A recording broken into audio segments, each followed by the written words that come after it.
बच्चों, आज हम लोग क्लास 10th का पहला चैप्टर शुरू कर रहे हैं जो कि वास्तविक संख्याएं हैं। वास्तविक संख्याओं पे जाने से पहले हम लोग थोड़ा रिवाइज कर लेते हैं। सबसे पहले आता है हमारे पास प्राकृतिक संख्या। एग्जाम्पल यहाँ पे दिया है 1 2 3 4 5 ऐसे जाता है, अनगिनत हमारा क्या है, प्राकृतिक संख्या। उसके बाद पूर्ण संख्या आती है। प्राकृतिक संख्या में हम लोग जीरो जोड़ देते हैं और हमारी क्या हो जाती है, पूर्ण संख्या बन जाती है। उसके बाद आते हैं पूर्णांक पर।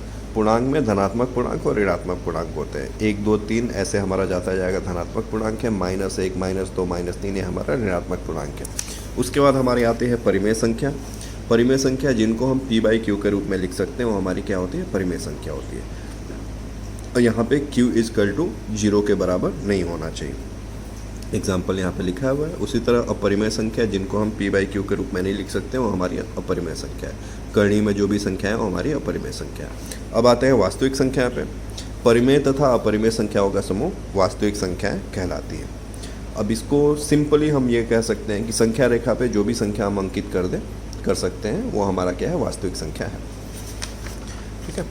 अब हम लोग बढ़ते हैं यूक्लिड विभाजन प्रमेयिका पे, जो कि इस चैप्टर का सबसे इम्पोर्टेंट टॉपिक है। उस पे जाने से पहले सबसे पहले हम लोग प्रमेयिका समझ लेते हैं। प्रमेयिका एक सिद्ध किया हुआ कथन होता है और इसे एक अन्य कथन को सिद्ध करने में प्रयोग किया जाता है। ठीक है। एक एग्जाम्पल लेते हैं कि 2 से विभाजित होने वाली संख्याएं क्या होती हैं, सम संख्या होती है। एक कथन है कि 2 से विभाजित होने वाली संख्याएं क्या है, सम संख्या है। ठीक है। अब इसका अगर उपयोग मैं किसी और कथन को प्रूफ करने के लिए, सिद्ध करने के लिए करूँगा तो ये क्या हो जाएगा, ये प्रमेयिका हो जाएगा। अब अगर मुझे सिद्ध करना है 10 12 14 18 ये क्या है, सम संख्या है कि नहीं है, तो मैं क्या करूँगा, 2 से विभाजित करूँगा। अगर विभाजित हो जाती हैं तो सम संख्या है, नहीं होती हैं तो सम संख्या नहीं है। ठीक। तो यहाँ पे मैं क्या कर रहा हूँ, जो हमारे पास कथन था उसको किसी और चीज़ को प्रूफ करने के लिए यूज किया, मैं उसका प्रयोग किया, तो यह हमारा क्या हो जाएगा, एक प्रमेयिका हो जाएगा।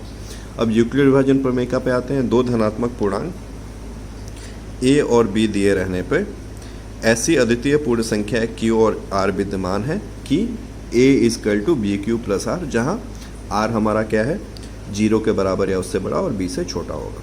ठीक है। इसको समझने के लिए हम लेते हैं कि 2 संख्याएं हमारे पास 17 और 3।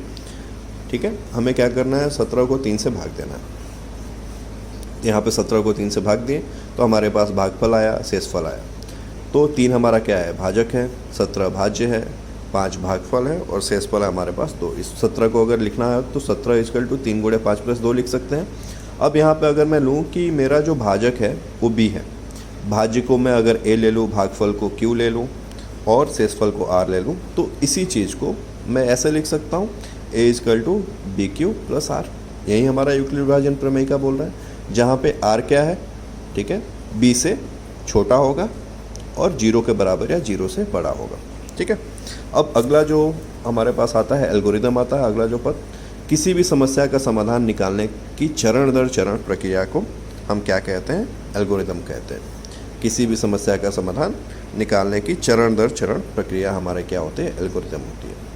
इसको समझने के लिए हम ऐसा एग्जाम्पल ले लेते हैं कि मान लीजिए कि एक 5 फ्लोर की बिल्डिंग है, उस पर हमें चढ़ना है। तो हम क्या करेंगे, पहले फ्लोर पे जाएंगे, दूसरे फ्लोर पे जाएंगे, तीसरे फ्लोर पे जाएंगे। तो हम क्या कर रहे हैं, एक चरणबद्ध तरीके से 5वें फ्लोर पे पहुंच रहे हैं। हमारा समस्या ये है कि हमें 5वें फ्लोर पे पहुंचना है, तो हम एक चरणबद्ध तरीके से वहाँ पे पहुंच रहे हैं। एक तरह से ये एल्गोरिदम हुआ।